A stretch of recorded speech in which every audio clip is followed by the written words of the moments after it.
This is an SBC Media Partners production. Swung on, hit high and deep, right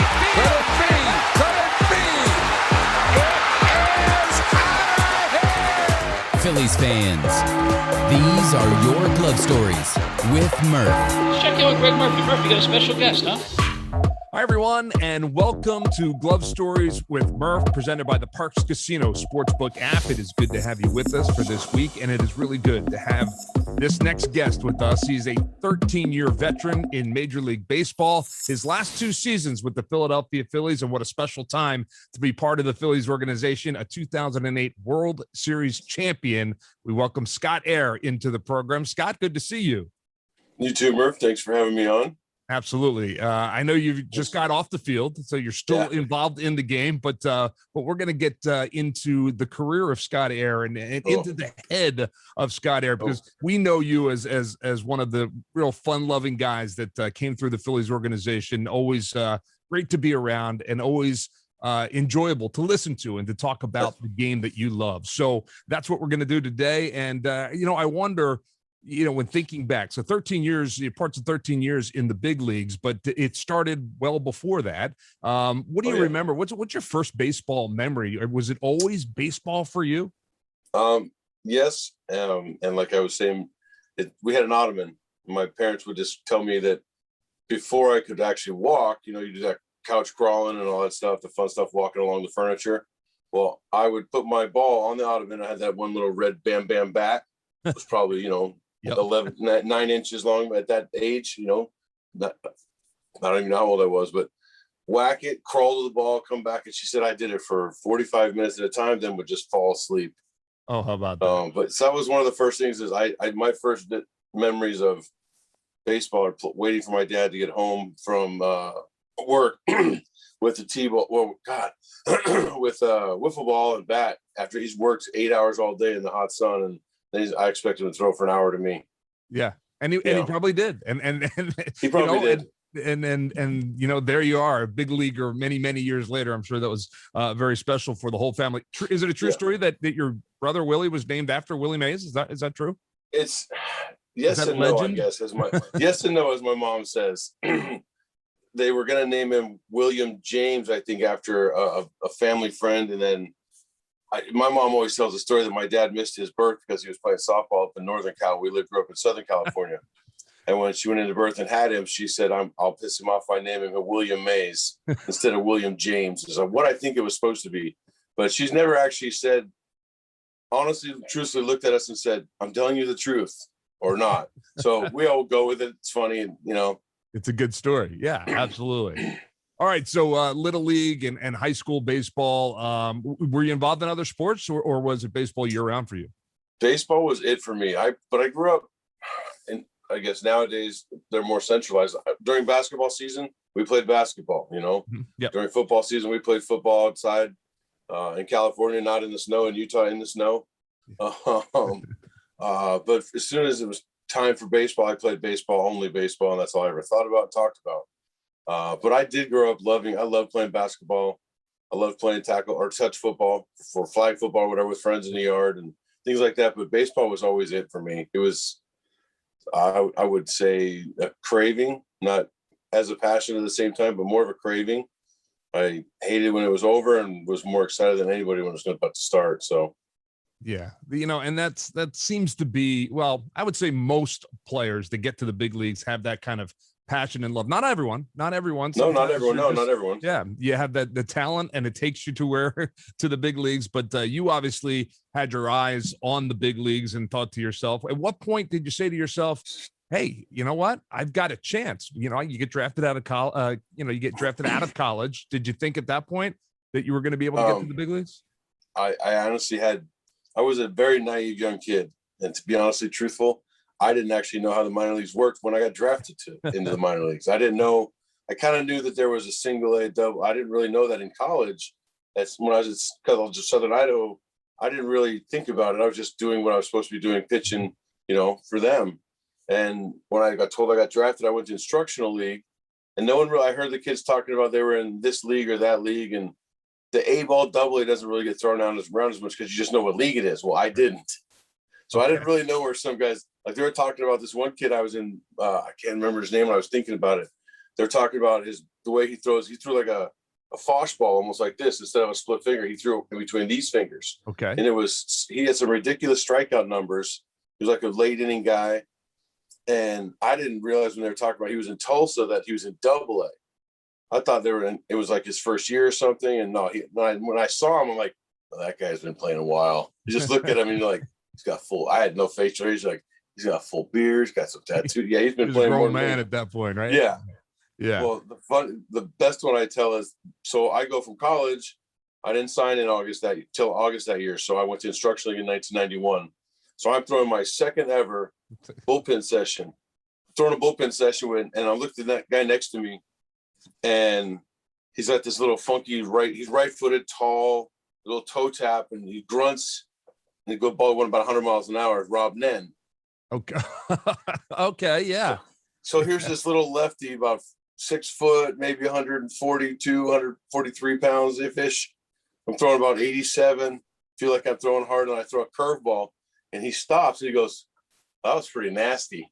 And I'm looking up and I'm thinking, in my mind, I swear to God, I'm thinking, you just threw a ball that went about 100 miles an hour. Right. That's nasty. Yeah, but he couldn't break one off like you. And this one, he was my teammate years later with the Giants. So he remembered semi part of that story. He was a special player for sure. Oh, yeah. And yeah, you talk about a live arm. Man, oh, man. Cool. So you were a starter. Were you a starter all through the minor leagues? Yeah, I only relieved a few games. When I got sent back down in 99, I was down as a reliever for the first time ever. But for the most part, I was a starter through the minor leagues. And I was told by a couple different guys I'd most likely end up a reliever. Not as a diss, like they weren't saying you don't have good enough stuff. My energy is what I think made me a better reliever than starter. That everybody's different. I'm not built for the energy focus of 7 innings locked in like a Cole Hamels, right. Could tell you every pitch he threw in the third, second, and fourth batters of the fourth inning. Yeah. I didn't get like that. Yeah. He still probably remembers. I can remember certain things like that. You there? Yeah. Yeah, it's fine. Okay. Keep going. I can remember certain things like that. I think it's my iPad because it's got cracks in it, so I think it's moving the screen, honestly.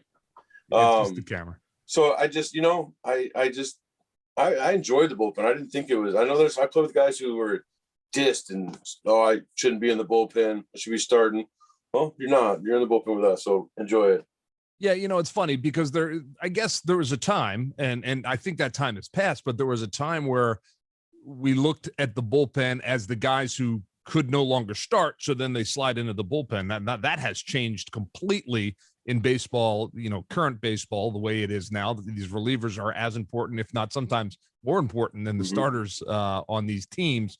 But I would say, and like you said, your teammates would say that they thought you were better suited for the bullpen. When we stop and think about bullpen mentality and bullpen personality, I think you fit perfectly in that group of guys that sit out there, right? Wouldn't you say that? Yeah, I do, because I think you have to have a up and down type temperament. Like I can deal with the bad and the good all the same. Yeah. Just kind of let it go. The next day is the next day and move on. It was something that was kind of easy for me. I got pissed off when I didn't do my job, obviously. You get upset, but there's nothing you can do about it. So just be ready for the next day and hope you get in, and you get someone like Charlie Manuel and they stick you in the game after you give up 2 homers. Something awesome in the guy. He did that to me. It's funny. So you bring up Charlie Manuel, and I was going to ask you about this because when I was looking, looking at some of the stuff in your career, man, you played for some unbelievable baseball men in the big leagues. There are guys, Charlie Manuel, Buck Martinez, Dusty Baker, Felipe Alou, Lou Piniella. I mean, you talk about a who's who of managers in the last 20 years. You got a chance to play for them all. How different were they from one another? So different. Yeah. Jerry, when Jerry was my manager with the White Sox, it was his first year. He was new. He was feeling himself out. He kind of tried to keep the younger kids in line, because our veteran crew was pretty good. I had like Frank Thomas and Robin Ventura and Albert Bell. So he didn't really have to do a whole lot, but he did a good job keeping the younger kids feeling involved and stuff like that. he did. I thought I enjoyed pitching for him. Like I said, he was learning back then, and he went on to become a pretty good manager later on. Absolutely. But like my favorite was obviously Charlie, but my favorite was Felipe in San Francisco. Great guy. We have very much the same temperament. We talked about fishing a lot, deep sea fishing. He's telling me about stories about growing up in Cuba and fishing and things like that. And it was just so much fun. We talked about fishing once on the mound. When he came out to take the ball from you? He came out to take me out of the game. I got my guy out. And I want to say we were at home against the Padres. You know, I want to say, I forget who it was, but it was the lefty. He popped up, and as he was taking me out of the game, he said, "Hey, you going fishing this weekend?" Because the next week we had a day off. And I said, "Yeah, I'm going on Tuesday. Yep, I'm going." He goes, "Oh, me too." So are you saying that like Dusty Baker never talked fishing with you out on the mound? No, he just took us fishing. I went in 2006. We went on a trip to Minnesota, and he knew someone that took us. It was me and Jock Jones. Oh, cool. I don't remember if Dempster went with us or not, but there was 4 or 5 of us. And he took us out to these little boats, and we went fishing. And I grew up a Dodger fan. So sitting in a boat with Dusty Baker chomping on a toothpick, drinking his little hot tea or whatever, telling me stories was like the coolest thing for me ever. Yeah. That sounds pretty cool. Yeah, right. I mean, gosh. Yeah, and you know, I looked at your career, you know, going back and looking at it completely. I would say, you know, in your 13 years in the big leagues, you first of all, you played on some really good teams. You played for some really great managers, and you got a chance to play in 3 World Series, one of which you won. We'll talk about that in just a little bit. But what do you remember about the first World Series back in 2002 with the Giants?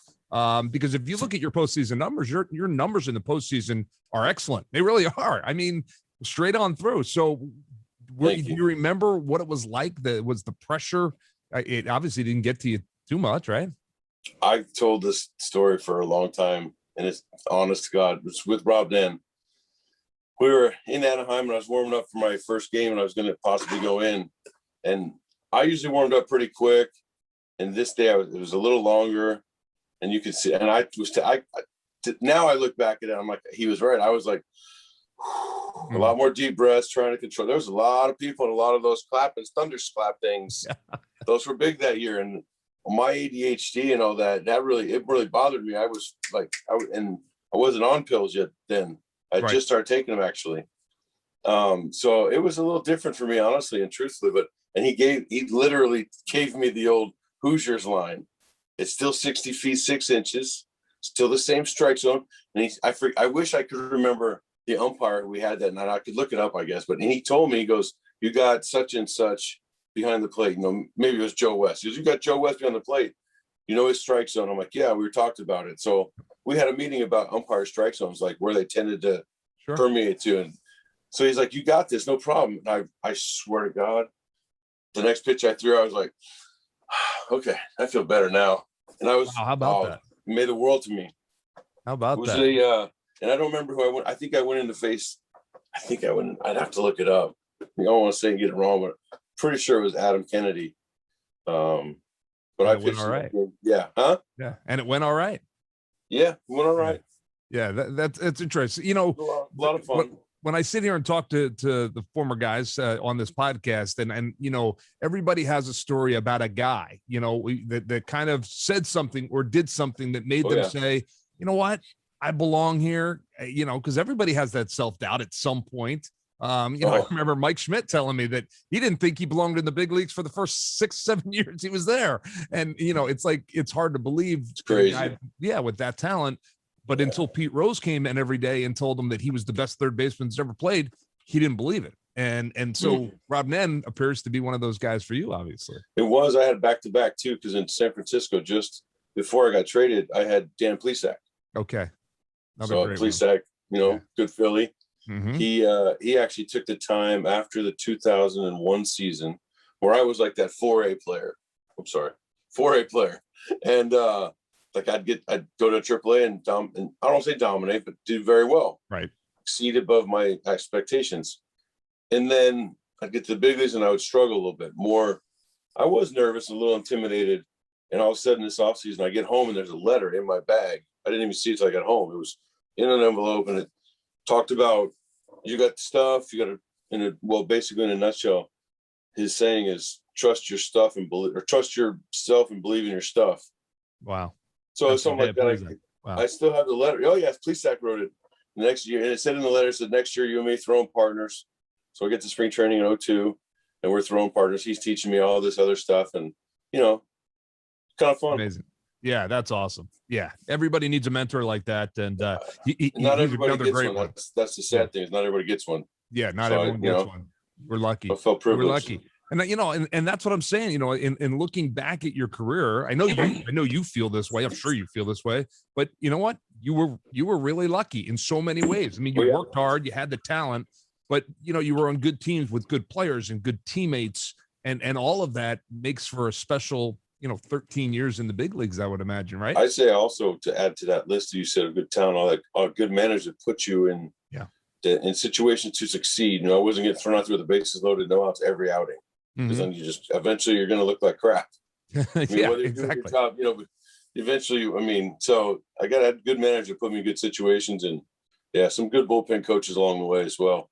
My favorite to this day is, and I'll make someone else mad, but Mick Billmeyer's the greatest. We're gonna get him on one of these days. Absolutely. He's above and beyond the best guy to have out there. The most fun you can have with a dude out there without getting in trouble.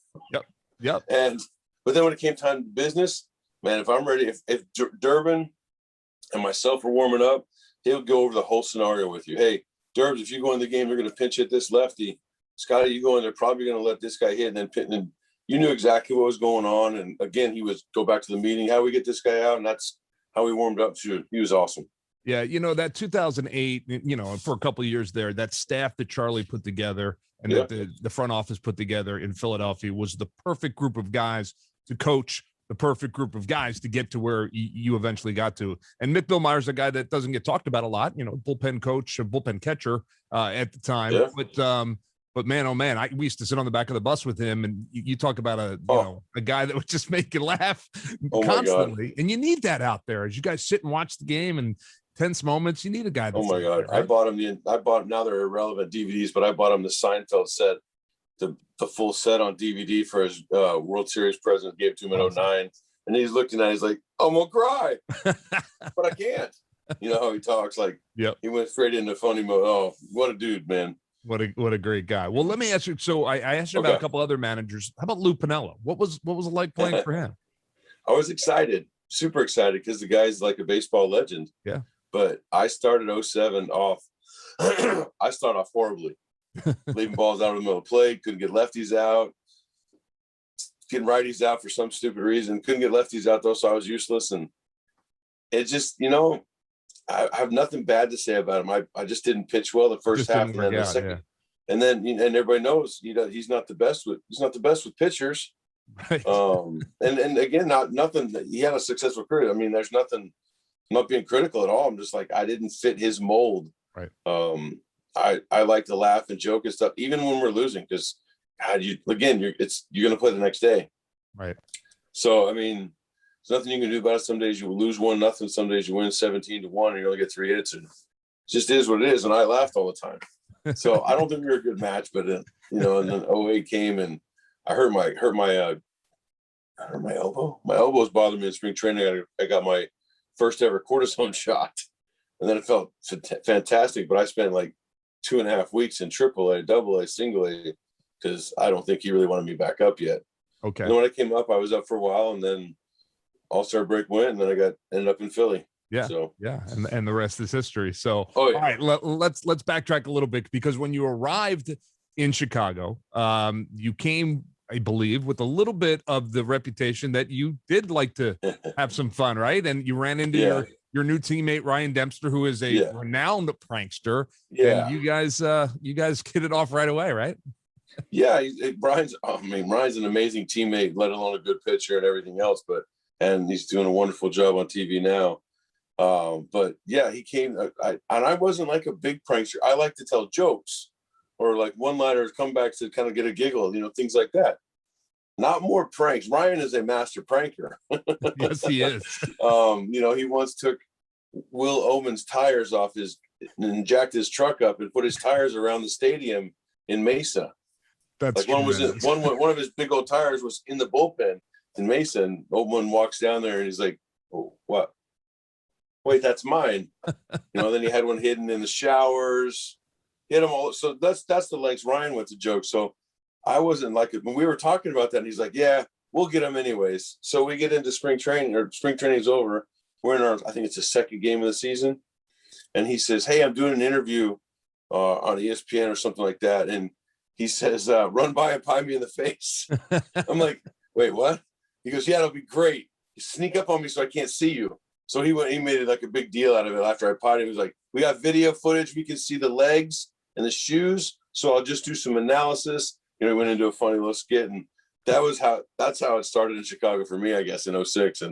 But I wouldn't say pranks, right. Some stuff in the minor leagues with haunted, maybe or not haunted hotels. We like to prank guys, but that's different. Yeah, well, and that still happens in the bigs too, in a couple of those places. the Fister in Milwaukee, baby. Yep, exactly right. I've got a story or two from the Fister in Milwaukee, but that's for another time as well. Yeah. Oh yeah. Tell me about who was the funniest teammate around? We heard on that 08 team that one of the guys that was sneaky funny was Chooch, right? I mean, he was a guy that's hilarious. Yeah, that would get you guys going in the clubhouse as well. He was even more hilarious because him saying it in his head in Spanish and then translating it to English and still getting back and forth and stuff was the most funny part. The way it came out sometimes, but dude, he would someone would say something, he would go right for the jugular, like talk about the 2 walks you had last night. He'd call him, he's like, "Hey, wussy, throw the ball down the plate, stop walking 2 guys." And the way he said it, he was amazing. He's probably in my top 5 for funniest teammates. Yeah. And I've heard that, and I was lucky enough to be around Chooch for a long time too. And he's one of my top 5 favorite guys to have covered because he was such a easygoing, quick to joke around, always pleasant kind of guy. So it was always fun to be around him. Yeah, we can see your pretty face. That's good. So now tell me, you arrive in Philadelphia. You're coming, you're coming off of maybe not pitching the best in your career at that point, but you come to Philadelphia. Everybody knows this team is loaded, and they, Pat Gillick's looking for some little bit of extra help in the bullpen just to kind of solidify things. And the moves that he made, you being one of them, man, you talk about putting in the perfect pieces. You fit into that bullpen from day one. Did you not? I mean, did you feel that? I felt like that. Yeah. I mean, I felt like a piece of the family member. Once I got to the bullpen, and I tell the joke tell the one I was telling you about. Yeah. If you want to tell it very, tell us quickly as you can. How's that? Yeah. Well, maybe that'll be another story. Yeah. Let's just say you guys like to pull some pranks on one another, and there's only one bathroom in the bullpen, so sometimes that was the place where things. That was a place where if you did something special, things were left. Yes, and for all to see. We'll let the folks figure that out. My favorite bullpen game was getting free food. So let's just be real. Yeah, exactly. Now from the fans or from the barbecue place, or from Chicken and Pizza behind us. Oh, and Chickies and Pizza. They used to drop down fries and cheese sauce all the time. Yeah, because that's what you guys are doing before you get in there, right? Before you need to go into the game where it's 95 degrees out. Yeah. It's always a smart way to go about it. Tell me a little bit about Rich Doobie, because Rich is obviously the pitching coach for the Phils at the time, but a very serious guy on the outside. But when you get to know Rich, he again is one of those guys that has a great sense of humor. What was it like pitching for him? It took me a while to figure out there was a humorous side on the inside, because like you said, so stern on the outside. And then once I got to know him, I was like, oh, I got you now. So, do your job is basically what he wanted you to do. Exactly. Take pride and do your job. And that's the type of people that I excel for. That's what my personality responds to, is someone like him. I had Dave Righetti in San Francisco, who was the same thing. He was all serious during the game. Then you could go have drinks after the game, talk all the smackaloni you want. But during the game, and it took me a while to understand how to like we said, with my happy-go-luckiness, how to get to an even keel where I wasn't too happy-go-lucky and wasn't too serious. Because when I got too serious, I was kind of a jerk. Okay. All right. Well, that's not you. That's why. Back to answer your question about starter reliever, I think that's what I was. Because the day I started, I went into like Scott mode and no talk mode, and I was kind of a jerk. Like, not talking to people, just kind of grunting at people and basically ignoring everybody and everything in life for a couple hours before I started. And that wasn't me. Yeah. Yeah. Which is probably why you were more successful in that reliever role, because it was you at that point. Yes. And you can't ignore everybody every day because you might pitch every day. So, at that point, be a lonely person.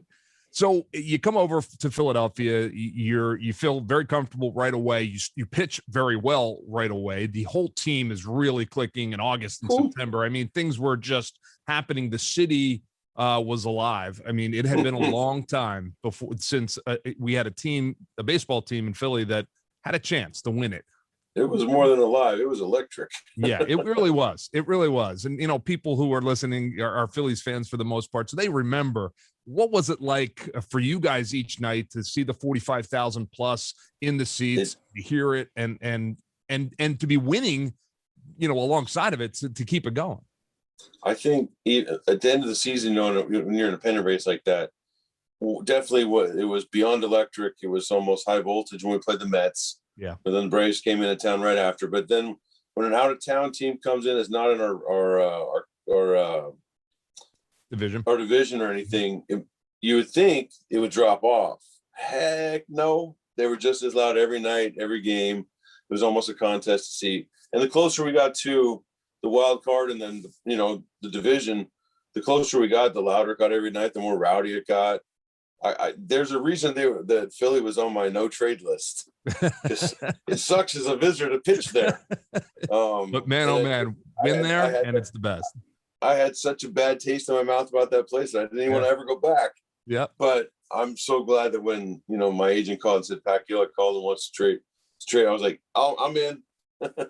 Driving my RV back I was driving my RV back. I was in Valdosta, Georgia. It was hot in Valdosta. Just driving home, and all of a sudden he said the Phillies want to trade. I said, "Yep, I'm good. I'll be there tomorrow." Because you knew that they had a chance, right? Well, I didn't even know where their record was. Oh, I wanted out of Chicago. Yep. Like for no other reason than I wasn't pitching, and like I said, I didn't pitch the greatest, but couldn't get into games even to fix anything. So it was a waste of my time. So I'm very lucky and blessed that they traded me or put me on waivers. So I could. And once someone claimed you, I was like, I'm in. They want me. Yeah. So, yeah. And like I said, didn't know what their record was till I got to Philly. No joke. And you looked around, you're like, oh, wait, I knew guys are in it. I knew they were either in second or third place, but I didn't know how close to the wild card at all because, we were leading our division in Chicago, so we weren't really paying attention to, it's interesting.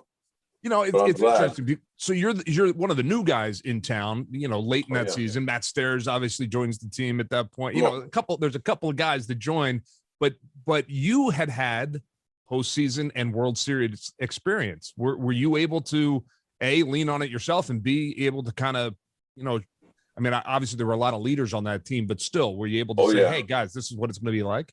Well, we also had Lidge who had been in the playoffs, things like that. So actually the bullpen, when we went out, that was one of the coolest things, by the way. When I first got traded there, all the bullpen went to eat as soon as we landed in the city, barring it was in time to eat, not 3 a.m. Right. But they all went to eat as a group all the time. And I thought that was awesome. So we did that when we landed in, where was it? I just lost my train of thought. In Tampa for the World Series? Yeah, when we landed in Tampa, I was going to go home, but I'm like, because we got in kind of late. I'm like, I'm just going to go home. But he's like, no, I'm going to go eat. So we went and ate, and Lidge and everybody, we talked about different things like that. Like it's the same. Got to be ready to play. We talked about how in the playoffs, actually, we talked about the difference in letting starters go. Like, they're 5 innings. Well, we got to get them out, get the relievers in. So we talked about having to be ready. Maybe like me pitching, getting out of a jam in the 5th inning because there's JC still, and he was so dominant. But instead of being, we talked about stuff like that. You may get used in the 5th inning to get out of a jam because they'll shorten the game up and extend the Bryant, the Madsons, and the Lidgers. Right. So we talked about things like that. Yeah. And that makes a huge difference when you're in the situation, you're ready for it. You're prepared. I think so. Yeah. Everybody understands what it's like. We talked about, like I talked about, they asked me about what it was like losing it in case we lost. I was like, what sucks? You didn't realize it. You didn't realize it until you actually got home the next day. You're like, man, we lost. Yeah. That's, you're walking back to your thing. You're thinking, oh, we just lost a game. You didn't realize it's the last game of the year. So only one team can win that last game of the year. That's the way it works. But when you do it, and you do it in a city like Philadelphia, tell me about the parade, because I love hearing the parade stories. There's a great photo of you online during the parade.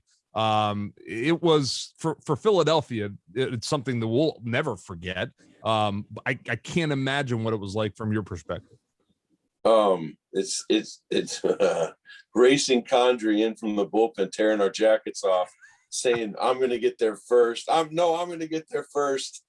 I can't get my jacket off my right arm. He's yelling stuff like that as we're running in. It was the longest run ever.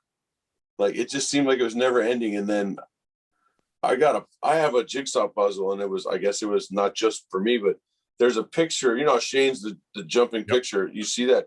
Well, if you watch long enough, there's a second jump on the pile, and that's this guy. Okay. So someone must wait for it. Yeah. Wait, I'll be there in a minute. You were at second. Well, Shane had a head start. He was in center. So someone must have snapped another picture, because I have a jigsaw puzzle, and it's got me with my arms out, kind of up in the air, kind of half jumping forward. And I'm like, oh my God, I made it. So great. So great.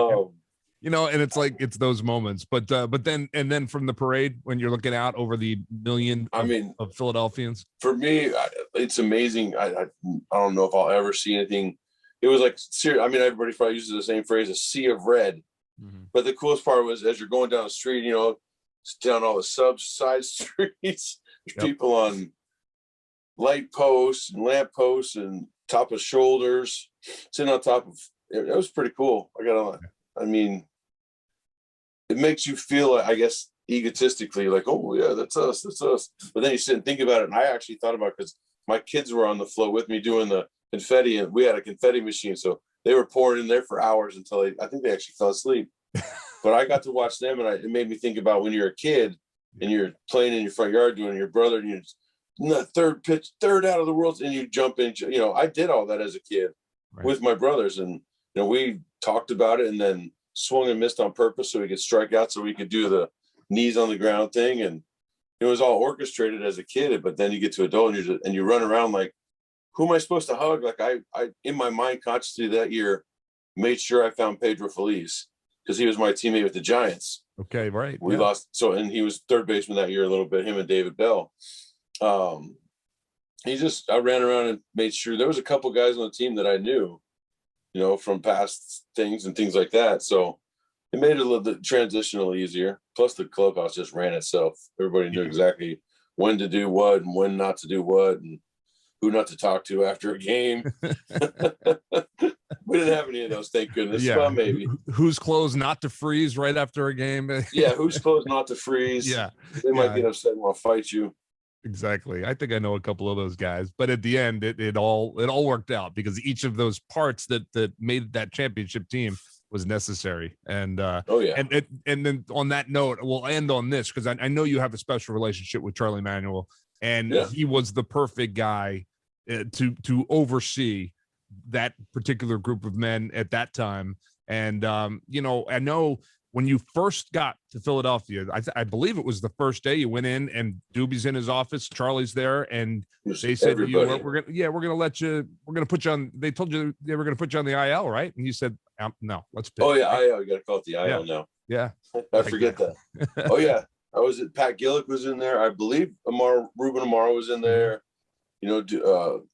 Everybody was in there, and he said, yeah, we want you to go on the IL for, you can retroactive it. And before he could finish and say, 8 days back, I looked at Charlie and I go, I just want to pitch. I'm ready. And he goes, well, hell, all right, let's go then. And that was it. He decided, I decided I didn't need to go on the DL. I went in and passed my physical. And I pitched. I don't know if I pitched that night or the next night, think I pitched the next night, but I only threw like 1 or 2 pitches and I got a win. Yeah. Yeah. And that's how it begins, right? And then Charlie the confidence builds. And yeah. Oh yeah. Yeah. Well, That's Charlie, awesome. he was a special guy. And I know, like I said, I know you have a great relationship with him because he was one of those guys Yeah, that just let you guys be you, right? He did. The man walked around the game in his baseball uniform for at least 30 minutes after the game every night. It was like, yeah, he does. I mean, it's embedded in his bones. He loves it so much. So, it was a pleasure to get to play for him because you could see, like I said, as a kid, I had that passion and he still has it, man would watch baseball all day if he could. Yeah. Well, you know what? You still have the passion too, because you can hear it in your voice. You're still involved in the game and you're coaching now and doing all that stuff. But the beauty of it is in that 13-year career and 3 postseason experiences for you, you win a World Series in Philadelphia, and you will forever be linked to one of the best eras of Phillies baseball. And that I would imagine when it's all said and done, you look back, that's got to be pretty special, right? It's pretty cool. It makes me smile ear to ear. Yeah. Yeah, it's a lot of fun. I think I have my ring in my closet right over there. Yeah. Well, don't tell people where it is. Yeah, no, I take it to the field with me every day. Yeah, there you go. There you go. Well, you know what? The guys that earn that ring, it is a very special thing for sure. Yeah.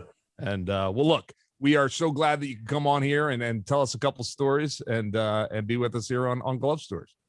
All right, man. Well, it was fun. Thank you. Yeah, Scott Eyre, 2008 World Series champ. What's that? I start to ramble, man. No, you were terrific. You were terrific. That's what people want to hear. They want to hear it from the heart. Scott Eyre joining us here on Glove Stories with Murph. We'll be back right after this. Glove Stories with Murph is presented by Parks Casino Sportsbook app. New users download an app store or click parkscasino.com/PA and use the promo code MONEY for first bet risk-free up to $500. Must be 21. Gambling problem? Call 1-800-GAMBLER.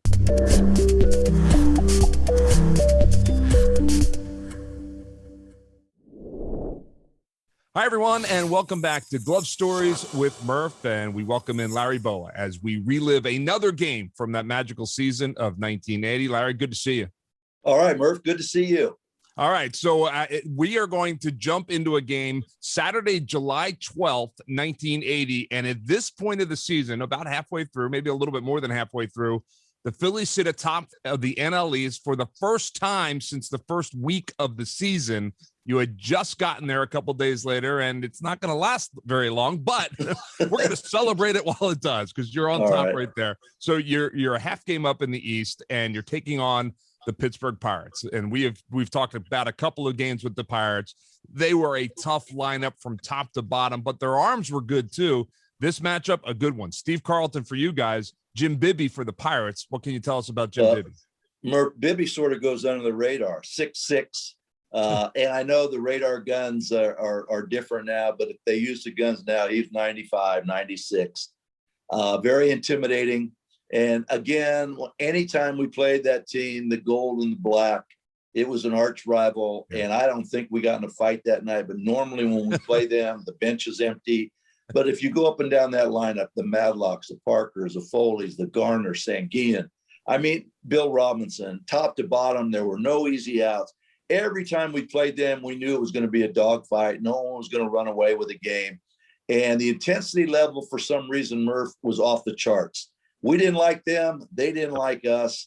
And it was one of these games where when we have our big guy going, we feel we have a good chance to win that ball game. But again, I like to bring up the when we played, and now I looked at the strikeouts in this box score. Again, very minimal. I think 6 and 4 between the two teams. It was 10, which now that's one team usually. Right. Guys put balls in play. They had a lot of speed with Omar Moreno at the top of that lineup, Garner at the bottom, Tim Foley. They could do a lot of things. They hit and ran. They stole bases. So you had to be on top of your game when you played them. Yeah, they were one of your nemesises this season in 80. I mean, obviously in 79 they had won the division. Right. And I remember, because I was 9 at the time, this rivalry was what helped me fall in love with the game of baseball, because, you had that interstate between Pittsburgh and Philadelphia. I even kind of knew where Pittsburgh was at that point, and I knew that the two teams hated each other, and it was so exciting to watch the two teams battle, because, to your point, often fireworks were happening out there on the field because there was not a whole lot of love lost. So no, Murph, if they compare now, they compare the Dodgers and Giants, the Yankees and the Red Sox and the Cubs and the White Sox, and the Cubs and the Cardinals, I should say. If they had that comparison back then, we would have been right up there with who we play, because the Pirates and us, like I said, we didn't like each other, and people used to just come out just to watch, as you said, the fireworks, because there was always fireworks. But it was a good rivalry. Everybody respected one another. I mean, there were a lot of times after a game, if there was a nightclub that guys hung out at, you go out and say, hey, what's going on, or something like that. But once you put the uniform on, we didn't like them and they didn't like us. That's the way it should be. There should be more of that. I know. I think. All right. Well, let's get into this one. July 12th, 1980. The big guy, Mike Schmidt, in the second inning. He's the leadoff hitter in the second inning, and he goes yard, number 22 on the season for him at that point, 1-0. And I feel like we haven't even talked about Mike a whole lot in this recap of the 80 season. You knew you were obviously watching a very, very special player as he went through the 70s, and now you're in 1980. You knew he was a great player. Did you know how great he was at that moment? I'm going to be honest with you. In 80, I knew how great he was, but when he first came up, the one thing that stood out in my mind, he hit under 200, but you saw the power. You said, wow, this kid's going to be something special. And Mike came up, usually when you have a superstar player, they'll get hits every night. He came up with some big time home runs in 80. All through his career, but 80 stands out in my mind because they were game winners. They were late in the game. He might have started us out in the first inning with a bomb. He just a tremendous, tremendous hitter, but more important, he might have been the greatest third baseman. I never seen Brooks Robinson because he was in the American League, but as far as in the National League, this guy made my job easier. He went to his left better than anybody I've ever seen, so that enabled me to move up the middle a little bit. But he knew how to run the bases. He could steal you a base. He could hit. You can go first to third. He could score from first on a double. Just a tremendous athlete, and all the accolades he has received, he definitely deserves, because he was, in my mind, the greatest Philly that ever put on a uniform. Yeah, no doubt. So much fun to talk to nowadays. But man, watching him play back then, it was an absolute treat. All right, Pirates, they strike back in the fourth. Tim Foley, who you mentioned, he singles, and he steals second. Dave Parker singles, so it's tied up at 1. Then Bill Robinson flies out, and then Bill Madlock walked, and 2 batters later, Phil Garner would single. 2-1 Pirates at that point. But just the names I just mentioned, Parker, Robinson, Madlock, Foley, Garner. I mean, that's the lineup we're talking about here. Yeah, you talk about top to bottom. There's no easy outs in that lineup. Phil Garner was a scrappy player. I think he was hitting 8th. And you have a guy like that can hit line drives all over the field and play a good second base. But the thing that stands out there is Dave Parker. He hated hitting off Carlton. He hated it, but he battled for a single there. And the one thing he always said, he says, you guys all know I can't hit him. He literally told a bunch of us guys, I can't hit him, but I'll post up every time we play him. And he did. Carlton got, if you look at the stats overall, Carlton did get the best of him, but he got a big hit there. There's no question about that. Yeah, and guess what? Most players could say that about Steve Carlton, right? Especially a left-handed hitter. I can imagine that was a pretty uncomfortable at bat at some points. That's great. All right, Bake McBride leads off the bottom of the fourth with a base hit. He steals second. Trio singles, makes it 2-2. And what I want to ask you about Manny Trio is we're going to get a chance to celebrate his career this year down at the ballpark. Wall of Famer, and again, coming from the 9-year-old that watched him play, and I was a middle infielder just like you and he, so I idolized you guys, and Manny was just, to me, one of the best. He was awesome. Unbelievable. A great arm, smooth as silk. Yes. Believe me, this guy could do everything. Another, to me, unsung hero, him and Bake McBride, guys that posted up every single night. You knew if there was a double play ball hit to me or Schmitty, the ball would be turned. He had a tremendous arm. He threw from down by his ankles. Yep. With I don't mean with a little arc in it. He had some giddy up on it. When he went out for cutoffs and relays, the throws home had something on it. I mean, just very underrated, but he's another guy that posted up and got big hits for us all year. Yeah. I'm excited to see him back at the ballpark. Obviously, last year he was supposed to be honored. He wasn't able to be honored. Right. So it's going to be good to get him back in 2021 and get him up on that wall where he belongs. Well deserved. Well deserved. Yeah, no doubt about it. All right. Pirates regain the lead at 3-2 in the sixth, but in the bottom of the eighth, one out. Greg Gross comes in, pinch hits, gets a base hit. Lonnie Smith singles, Pete Rose doubles, and both runners score. That made it 4-3. Again, we've talked about Gross and Smith, and just when asked and called upon in that 80 season, they almost always seem to deliver. Unbelievable. And again, you mentioned Gross, but again, I when I think back on these games, Murph, I look at guys that are on first base on our team. They all scored on doubles. Yes. It was unbelievable. That I think was overlooked on our team. We had guys that could run a little bit. Myself, Bake McBride, Lonnie Smith, Greg Gross was, Dell Unser. Those guys could score from first base. Schmitty, Bull, even for a big guy. We had guys that had good secondary leads and played fundamental baseball. And you hit a ball in the gap at the vet, there's a good chance we're going to score a run. But again, you bring up Gross. I don't know how he did it, sitting on the bench for 7-8 innings. I know Dallas every now and then would get him a game where he could get 4 at-bats to stay sharp. But I've seen him sit there for a week, and all of a sudden, hey, Greg, you're hitting. Sure enough, he'll give you a quality at-bat every single time. But Game's easy, he really worked on his trade. He knew what the pitcher tried to do to get him out. Yeah. And he came up big. Him and Unser all year came up big for us. Yeah, I always marvel at great pinch hitters because it is such a difficult thing to do, hitting a baseball at the big league level, but to do it once a week or 2 or 3 times a week, right?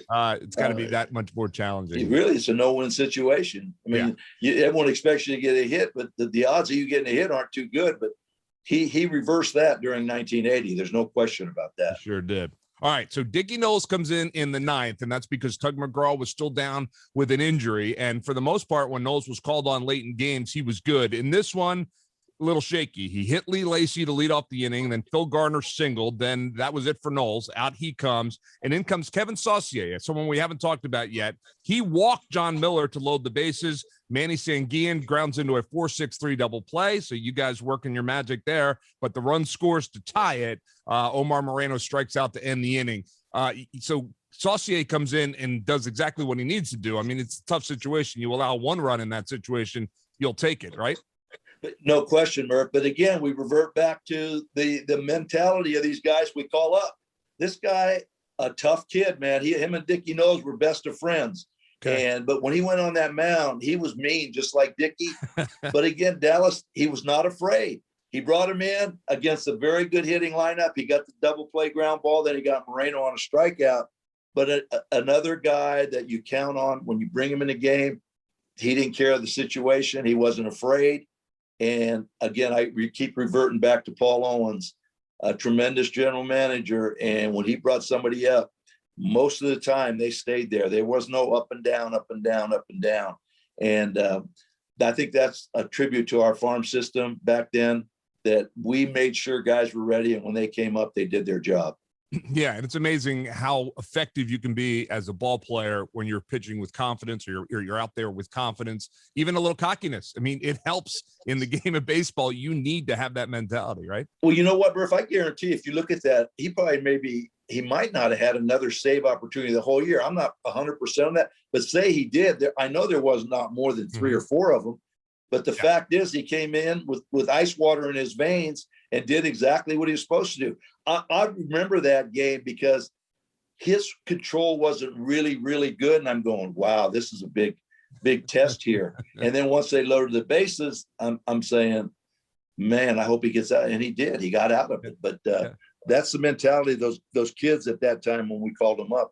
They could care less. Yeah. So they hand it to you with the tie game into the bottom half of the inning. So now the offense is going to be asked to pull out some magic. You're facing your buddy Teak. Kent Tekulve is on the mound.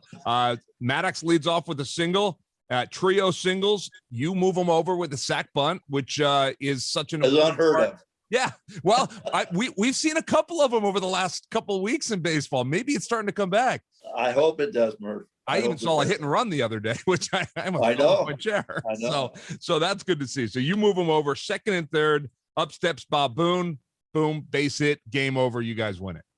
Yeah, I mean, if you ask guys to bunt now, some guys might take offense to that. But personally, I knew what my role was. I knew I didn't even have to look down there. I knew when we had first and second, I knew what I was going to do. I was going to lay down a bunt. And normally, I'm surprised Dallas, because we might have used all our bullets then, but normally against Teak, he's tough on right-handers, man. And, he stayed with Booney, and Booney got the big hit. But again, knowing your roles, knowing what you have to do, there wasn't even a thought in my mind.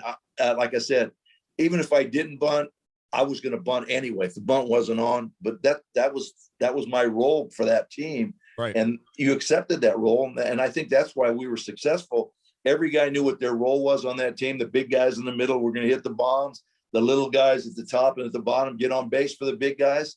And it turned out to be pretty good for us. Yeah. And on the flip side, catch the baseball, which you guys were tremendous at. We were really good at that, Murph. Yeah. We had a good defensive team. People don't realize we had speed, pitching, defense, and we had some power. So we had all the ingredients to win. It's just that we played some teams in the 70s that were a little bit better than us. And finally in 80, we started putting everything together. Yeah, certainly it all came together. Well, at that point of the season, you jump a game ahead of the Expos and 2.5 games ahead of the Pirates. But it wouldn't last long, Larry. It wouldn't last long. But again, that's a conversation for another day. But we appreciate you being here, reliving Saturday, July 12th, 1980. All right, Murph, thank you very much. And I'm looking forward to down the stretch here. I know. It's starting to get exciting, right? Yeah, it is. Yeah, it is. All right, Larry. Good to talk to you. We'll talk to you soon. Okay. Take care. Glove Stories with Murph is presented by Parks Casino Sportsbook app. New users download an app store or click parkscasino.com/PA and use the promo code MONEY for first bet risk-free up to $500. Must be 21. Gambling problem? Call 1-800-GAMBLER. Glove Stories with Murph is presented by Parks Casino Sportsbook app and is a production of SBC Media Partners. The engineer for Glove Stories is Chad Evans. Cindy Webster is our marketing and guest relations director, and our executive producer is Roger Haddon. Whether you are watching us on YouTube or downloading the podcast from one of our major podcast providers like Apple, Google, or Spotify, make sure to hit like and subscribe so that we can let you know when a new episode of Glove Stories is available. We'll release new episodes weekly throughout the 2021 Major League Baseball season.